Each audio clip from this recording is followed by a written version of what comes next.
Тимура хитрющие глаза и круглое пузо. У Тимура жена-скрипачка на 5-м месяце. У Тимура новая квартира, большая и пока еще гулкая. Тимур звукорежиссер. Поэтому в квартире у него музыкальный центр. 2 стула, диван и маршаловский концертный комплекс акустики. 2 небольших портала по киловатту каждый. С остальными жильцами дома Тима пока не знаком. Но зато отлично разбирается в музыкальных пристрастиях соседей снизу. Они каждую ночь врубают небольшой магнитофончик на полную громкость.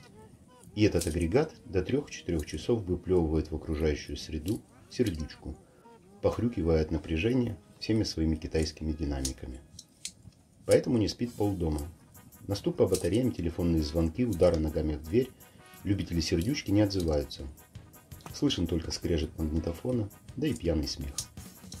Тимур с женой каждую ночь окукливаются в одеяло, придавив уши подушками. Не помогает. Света!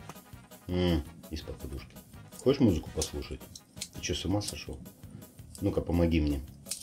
Тима встал с дивана и аккуратно положил маршал на пол, мордой вниз. Сначала один, потом второй. Затем, не торопясь, подключил усилитель и музыкальный центр. Света, а у тебя есть что-то погромче? Поскольку 5-месячная скрипачка на дух не переносит попсу и прочую чепуху, из громкого у нее нашелся только Бетховен. Тимур вдумчиво выставил таймер и вывернул ручки усилителя. Ну что, пойдем гулять? Казалось бы, ну что такое киловатт? У каждого на кухне стоит электрочайник, который этим самым киловаттом кипятит у себя в животе литр воды. И никому при этом жить не мешает.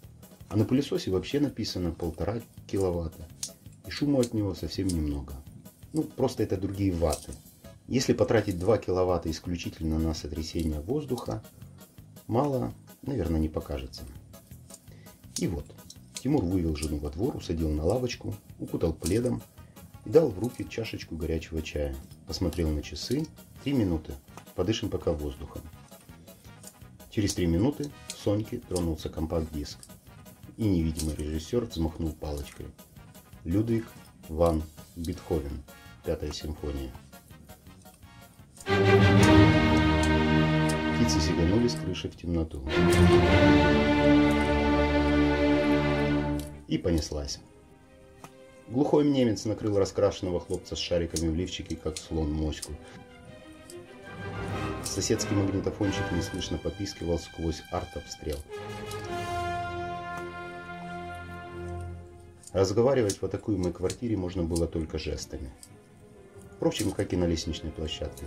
Сердючники, беззвучно матерясь, подбежали до 7-го этажа и попинали сейфовую угольную дверь. Но на фоне летала послышная книга. Дом, конечно, проснулся весь. Окна не лопались, но ощутимо вибрировали. В округе лаяли, похоже, все собаки. В какой-то машине сработала сигнализация, но не от звука, а от свалившегося на капот кота. Тима покрепче обнял жену. Нравится? Очень. Улыбнулась она и поцеловала Тимура в небритую щеку. Кто-то вызвал милицию. Но пока Бобик с мигалкой продрал фары и явился по вызову, Тимкин таймер тихо пискнул и отрубил звук. Из подъезда вывалились люди. Они с криками мяли поклонников сердючки, которых выловили так и на площадке. Милиция похмурила несвежие лица и не стала разбираться.